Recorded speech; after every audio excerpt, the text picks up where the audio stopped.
All right, good Thursday morning, everybody. Good morning. Okay, Valentine's Day. I mean, it's right around the corner. It sure is. All right, so the iconic Valentine's Day candy Spangler Sweethearts, yeah, there you go, is acknowledging the realities of the current economy, which is interesting. They're adding some relatable sayings to its conversation hearts. So you can see them there. Among the new sayings, share login, split rent, and carpool. Cook for two, that's another one, that's cute. Okay. But don't worry, of course, if you're not a fan, if you are a fan of course, the classics like Cutie Pie and Marry Me, the company says you'll still find those sayings in boxes and bags of sweethearts at retailers nationwide. So what are your thoughts on this? I think it's funny. There is a social media trend where people say, in this economy, like different things. So I think Yeah. that's where it's coming Yeah. from. But I like it. I think it's funny.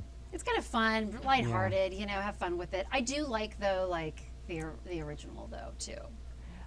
But let's be honest. Does anybody really like these candies? No. No. And They're- that's the joke, I guess, of all this is who. Jared just went right for it. I mean, let's be honest with each other. Nobody really likes these sweetheart candies to No. eat, but they are fun to give to They're people, kind of right? like candy corn. Although I do Right. like candy corn probably better as far as flavor, but like a lot of people don't like the I candy guess corn. so. I like candy corn, but Yeah.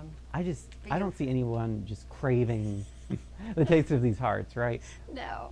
I think it's like, it's part of like the tradition, and they're fun to decorate. They're cute to decorate with. Yeah. I used to get them and just put them in like a glass bowl and use them as Yeah. decoration. They've been around for a long time, so. I mean, yeah, they're certainly a staple at this point Yes. for Valentine's Day, Yes. but maybe every year they can come out with a new version, whatever's trending that year. That's a good idea. Yeah. Surprised they didn't do 6, 7 this year. That's true. Those would sell out. That would sell out quick. So, Okay. all right, pretty cool. All right, thank you, Jennifer. Let's take a look at our local headlines this morning. All right, here we go. Albemarle Police Canine Bella, who responded to more than 100 calls with the department since 2017, passed away earlier this week. She also helped locate more than 20 missing or endangered people during her time with the Albemarle County Police Department. The 9-year-old bloodhound died from complications related to a medical emergency on the way to the vet on Tuesday. Slick conditions are causing hazards across Charlottesville. Roads, parking lots, and sidewalks remain icy. This despite a city ordinance requiring property owners to clear snow and ice within 24 hours of snowfall. Sidewalk activist Kevin Cox says the current policy isn't working. He notes that unlike typical winters, the ice is not melting, forcing pedestrians into dangerous streets. The city is asking for volunteers to help clear sidewalks for those unable to do so. However, more people are requesting assistance than volunteering. City Councilor Michael Payne suggests it would be reasonable to pause enforcement of the ordinance during severe ice events. A Charlottesville nonprofit is teaming up with a home services company to help people heat their homes. The Building Goodness Foundation is partnering with Beck Cohen to give HVAC systems to homeowners in need. People who have run out of power or heat because of the winter storm can reach out to Building Goodness for help. The two organizations are making sure everyone can stay warm during these freezing temperatures. Information on how to receive help from the foundation is on 29news.com. And we asked and you answered. Many more photos from around our viewing area came flooding into our newscast Tuesday. They show Central Virginia still blanketed in an icy snow. You can catch the sun reflecting through the trees and off the white ground as it sets, and even more fun being had despite those frigid temperatures.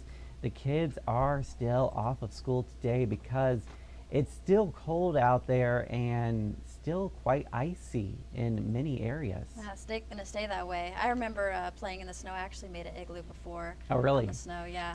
With the snow, it would be pretty hard though. It's a lot of ice. A lot of so ice, you really right, gotta chip at so- it. But here's a look at your 7-day forecast. So we've got these below freezing temperatures continuing at least until Monday of next week. Still a concern with your nights and your mornings. I mean, we have 6 degrees right now, I believe, so absolutely cold out there. Feeling even colder than that. Wind chills in the negatives. Going into Friday and Saturday, potential for some snowfall, but that's not the only concern. with the gusty winds, all the snow, the ice that has been struggling to melt due to these temperatures could now possibly be blown back onto your roads, and with temperatures dropping even further into the low and mid 20s, the gusty conditions are just going to make it feel absolutely miserable out there. Could you imagine going outside? You've got the snow falling, you've got winds coming, like gusts at 30 miles per hour. Yeah. These temperatures that we're going to be seeing, Brutal. it's going to be horrible. Yeah. So yeah, I'll probably want to stay inside, watch a good movie maybe for Friday and the weekend. All right, so we've got a couple more days of these wintry conditions until Monday. Yeah. When it looks like things will warm up just a little bit. And that's also Groundhog Day, so hopefully Punxsutawney Phil comes out and predicts some spring coming soon. We need what we can get, right? Well, we need can to get be at this hopeful, point, right? yes. We need to be hopeful. We will keep our fingers crossed here. All right, thank you, Belle, and thank you guys for joining us on the Morning Rush. Here's a live look at downtown Charlottesville. This is East Market Street on this Thursday morning. Very chilly out there. I hope you guys have a great day out there, and we'll see you again on 29 News at noon.